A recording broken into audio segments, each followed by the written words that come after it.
Hello guys, this is Prem Kumar. अभियान IAS academy के YouTube channel पर आपका स्वागत है। गाइस, आज हम बात करने वाले हैं एक वेरी इंपॉर्टेंट टॉपिक, मिशन कर्मयोगी 2020 के बारे में। गाइस, जैसा कि पता है, भारत एक विशाल देश है। अगर हम ज्योग्राफी के हिसाब से बात करें तो we are seventh largest country in the world. 2.4% area हम ज्योग्राफी के हिसाब से कवर करते हैं। अगर गाइज हम बात करें पॉपुलेशन के हिसाब से तो we are second largest country in the world. अगर गाइज हम जीडीपी के हिसाब से बात करें तो we are the fifth largest country in the world. Fifth largest GDP हम लोग दुनिया के अंदर हैं। हमारी जो अर्थव्यवस्था है, हमने ब्रिटेन की अर्थव्यवस्था को पछाड़ करके पाँचवीं वर्ष जो बड़ी अर्थव्यवस्था है उसका खिताब हमने अपने नाम कर लिया है। तो गाइज, इतने बड़े और इतने विशाल देश के अंदर जहाँ पे रोज़ाना नई नई जो समस्याएं, चाहे वो साइबर क्राइम की हो, टेररिस्ट अटैक की हो, या चाहे नए तरह के आंदोलन हो, इस तरह की जो समस्या हैं वो डे बाई डे आती रहती हैं। तो ऐसी स्थिति में, ठीक है, हमारी ब्यूरोक्रेसी के लिए एक सक्षम होना या उनका स्ट्रेस टेकिंग होना, या हम कहें कि उनको पूरी तरह से इन समस्याओं से लड़ने के लिए काबिल होना बहुत ही लाजमी है, बहुत ही स्वाभाविक हो जाता है। तो हमारे पास में योग्य प्रशासक हों, ठीक है, कैपेबल ब्यूरोक्रेसी हो, तो उसी को ध्यान में रखते हुए ये प्रोग्राम है, ये मिशन है, गवर्नमेंट ऑफ इंडिया की तरफ से लाया गया है। चलिए गाइस, बात करते हैं इसके बारे में। अगर गाइस बात करें हम लोग मिशन कर्मयोगी 2020 के बारे में, तो इसे सितंबर 2020 में इसको गवर्नमेंट ऑफ इंडिया की तरफ से लॉन्च किया गया था। गाइज, अगर हम इस मिशन के पर्पस के बारे में बात करें, एम के बारे में बात करें, तो गाइज इसका मुख्य जो उद्देश्य है वो कैपेसिटी बिल्डिंग का है आईसीएस ऑफिसर्स के अंदर। यानी जो आईसीएस ऑफिसर्स हैं या आईएएस ऑफिसर्स हैं, इंडियन सिविल सर्विसेज के जो अधिकारी हैं या इंडियन एडमिनिस्ट्रेटिव सर्विस के जो अधिकारी हैं, उनके अंदर जो क्षमता निर्माण का काम है इस मिशन के थ्रू किया जाएगा। गई सरकार और भी चाहती है कि हमारे यहाँ पे जो प्रशासक हैं, हमारे यहाँ पे जो ब्यूरोक्रेसी है, वो हमारी भारत की संस्कृति से, हमारे समाज से इंटीग्रली जुड़ी होनी चाहिए, ठीक है, हमारी रूट से कनेक्टेड होनी चाहिए। साथ ही साथ हमारी संस्कृति से कनेक्ट होने के अलावा उसे दुनिया की जो बेहतरीन पद्धतियां हैं या बेहतरीन जो सिस्टम्स हैं, जहाँ पे लॉ एंड ऑर्डर को उस अच्छे तरह से जहाँ पे रेगुलेट किया जाता है, मेंटेन किया जाता है, तो उनको विदेशों से सीख करके भारत के संदर्भ में, भारत के परिप्रेक्ष्य में उसको लागू करना प्रशासकों से ये उम्मीद भी भारत सरकार करती है। तो उसी के लिए, उसी मकसद से ये जो प्रोग्राम है लेके आया गया है। कई जगह हम बात करें तो यहाँ पे national programme for civil services capacity building, यहाँ पे इसको ये लॉन्च किया गया है। इसके साथ साथ सरकार क्या चाहती है कि हमारे जो प्रशासक हैं आने वाले, तो उनके साथ क्या होना चाहिए, वो क्रिएटिव होने चाहिए, सृजनात्मकता उनके अंदर होनी चाहिए। गाइस बात करें तो वो कंस्ट्रक्टिव होने चाहिए। अगर गाइस बात करें हम लोग तो वो इमेजिनेटिंग होनी चाहिए, ठीक है, यानी उनके अंदर कल्पनाशीलता है वो बेहतरीन होनी चाहिए।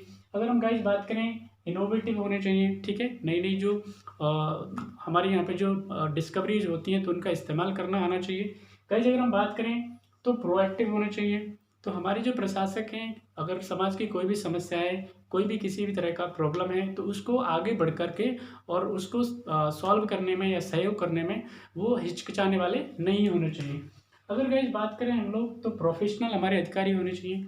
ऐसा नहीं हो, क्योंकि हमारे यहाँ पे ज़्यादा बड़ी समस्या क्या होता है कि काम को लटकाया जाता है, ठीक है, उसमें जानबूझ करके डिले किया जाता है, और डिले करने के एवज में कुछ और किसी तरह के जो ब्राइब्स हैं या हम कहें कोई घूसखोरी है, वो सब होता है।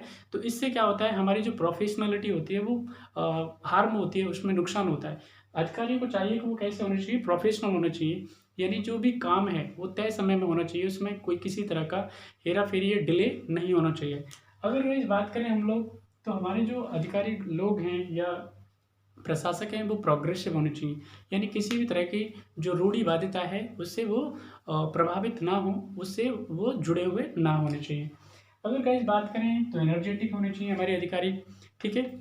अभी यहाँ पे हमारे अधिकारियों के साथ समस्या है कि अभी अगर हम आईसीएस की बात करें या आईएएस की बात करें, ठीक है, तो अभी इस तरह के जो अधिकारी हैं वो 30-32 साल तक भी 33 साल तक भी उनका 35 साल तक भी उनका क्या है, सिलेक्शन होता रहता है। तो अब उसमें कब उनकी ट्रेनिंग होगी, कब उनके वो कैडर अलॉट होंगे और उसके बाद कब वो काम करेंगे। तो गाइज कहीं ना कहीं जो उम्र के पड़ाव के साथ में एनर्जी के लेवल में कई बार कमी आ जाती है, ठीक है। अगर हमारे पास जो अभ्यर्थी हैं उनको जल्दी रिक्रूट किया जाएगा। 20-22 साल की उम्र में अगर उनको रिक्रूट किया जाता है तो उनकी एनर्जी का लेवल और उनकी कार्य करने की जो बहुत ही वो एम्बिशियस होते हैं अपने काम को लेकर के, तो प्रोग्रेस के, हमारे देश के विकास के ज़्यादा चांसेस रहते हैं। और अगर अधिकारी बड़ी हुई उम्र में आएंगे तो वहाँ पे आपके पास में एक तो इनोवेशन, क्रिएटिविटी और कंस्ट्रक्टिव ये नेचर की उम्मीद करना थोड़ा सा कहेंगे कि हम लोग ये ठीक नहीं है, उनसे करना भी बिल्कुल एकदम कहेंगे कि नासमझी टाइप होगा। इसके अलावा गाइस हमारे जो अधिकारी हैं वो इनेबलिंग होने चाहिए, ट्रांसपेरेंट होने चाहिए, ठीक है। किसी भी तरह की जो पॉलिसी है उसमें किसी भी तरह का बायसनेस ये सब नहीं होना चाहिए। कोई भी अगर पॉलिसी आती है तो इसको प्रॉपरली लोगों को पता होना चाहिए कितना फंड उसके लिए अलॉट हो रहा है, ठीक है। यानी कि जो घूसखोरी है या आपके पास में जो रिश्वत है, रिश्वतखोरी है, उस तरह की जो चीज़ें वो नहीं होंगी अगर ट्रांसपेरेंट अधिकारी होंगे तो। इसके अलावा अगर बात करें हम लोग तो हमारे जो अधिकारी हैं वो कैसे होने चाहिए, टेक्नोलॉजी इनेबल्ड होने चाहिए, ठीक है। टेक्नोलॉजी किसी भी काम के लिए हमारी सरकार की योजना को पूरी तरह से इम्प्लीमेंट करने के लिए, प्रॉपरली इम्प्लीमेंट करने के लिए बहुत ही हेल्पफुल होती है। लेकिन हमारे यहाँ अधिकारियों के साथ प्रॉब्लम है कि कोई भी जब नई तकनीकी आती है, कोई टेक्नोलॉजी आती है तो उसके साथ में वो जल्दी से सामंजस्य नहीं बिठा पाते, ठीक है। तो ऐसी सिचुएशन में अगर अधिकारी यंग होंगे, क्रिएटिव होंगे, कंस्ट्रक्टिव होंगे तो वो नई टेक्नोलॉजी के साथ में जल्दी से सामंजस्य बिठा पाएंगे। तो यही गाइज विशेष तौर पर सरकार हमारी चाहती है। गाइज इसके अलावा अगर आप में से कोई भी कैंडिडेट है जो इस वीडियो को देख रहा है या अपने मन में आईसीएस या आईएएस बनने की ख्वाहिश रखता है तो ये सारी क्वालिटियाँ भी आपके अंदर होनी चाहिए। तब अगर ये सारी क्वालिटी अगर आपके अंदर है तो आप अपने आप को एज्यूम कर सकते हैं कि कल को आप अधिकारी बनेंगे तो यहाँ पे आप एक बहुत ही प्रोफिशिएंट और बहुत ही इफेक्टिव तरीके से काम कर पाएंगे। तो ये बहुत ही ज़रूरी है कि आपके साथ ये जितनी भी क्वालिटीज़ है आपके अंदर हो। इसके अलावा गाइज हमारे जो अधिकारी हैं उनको आई गॉट के थ्रू यानी इंटीग्रेटेड गवर्नमेंट ऑनलाइन ट्रेनिंग के थ्रू इनको ट्रेन किया जाता है। ये ministry of human resource development के अंदर साथ एक दीक्षा प्रोग्राम चलता है। तो उसके साथ में वहाँ से जो अधिकारी हैं या हम कहेंगे जो हमारे ब्यूरोक्रेट्स हैं, सिविल सर्वेंट हैं, वो वहाँ से ट्रेनिंग ले सकते हैं। तो गाइज विशेष तौर पे ये आपके पास मिशन कर्मयोगी के बारे में था। आई होप आपको पसंद आएगा और बहुत ही इंपॉर्टेंट है, ज़रूर आप इसको देखिएगा एग्जाम के पॉइंट ऑफ व्यू से, ठीक है। कोई भी क्वेरी होती है आप कमेंट बॉक्स में कमेंट करके मुझे बता सकते हैं। अगर वीडियो अच्छा लगता है तो आप प्लीज़ इसे ज़रूर अपने दोस्तों के साथ शेयर कीजिएगा, ठीक है। आप इसमें इसको लाइक ज़रूर कीजिएगा और बाकी अगले वीडियो मिलते हैं, तब तक अपना ख्याल रखें। Thank you.